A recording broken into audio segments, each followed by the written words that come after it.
Istri sah oknum polisi menggerebek suaminya ketika tengah berduaan dengan seorang wanita yang diduga selingkuhannya di sebuah ruko milik oknum polisi di Kelurahan Taba Jemekeh, Kecamatan Lubuk Linggau Timur, Kota Lubuk Linggau, Sumatera Selatan, Sumsel. Oknum polisi itu bertugas di Polres Kabupaten Musi Rawas Utara, Muratara. Saat penggerebekan, istri sah polisi berinisial S mengajak anaknya serta sejumlah petugas Propam Polres Lubuk Linggau. Berdasarkan informasi dihimpun tribunsumsel.com di lapangan sebelum penggerebekan ini, S sudah menaruh kecurigaan sejak 2 tahun lalu. Awalnya istrinya curiga melihat sikap suaminya tiba-tiba berubah termasuk kepada kedua anaknya.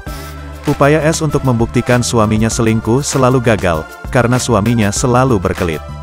Ketika melabrak suaminya di Polres Lubuk Linggau, S mengatakan selama ini sudah lama memendam rasa kekesalan mendalam pada suaminya.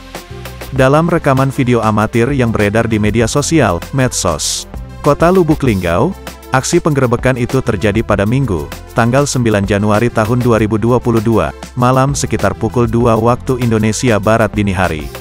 Aksi penggerebekan itu sempat membuat heboh masyarakat sekitar dan pengendara yang melintas. Akibatnya penggerebekan sempat menjadi tontonan warga.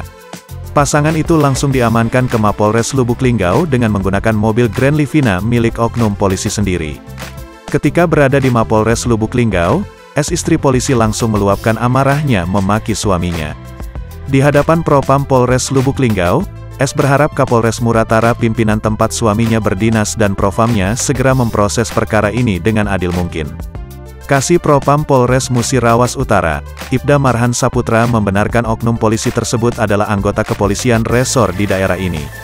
Oknum polisi tersebut diketahui berinisial SJ, 33, dengan pangkat brigadir dan bertugas di bagian sumber daya, Sumda. Polres Musi Rawas Utara, benar, ini lagi kita tangani, kata Ibda Marhan Saputra dikonfirmasi tribunsumsel.com, Minggu, tanggal 9 Januari tahun 2022, sore.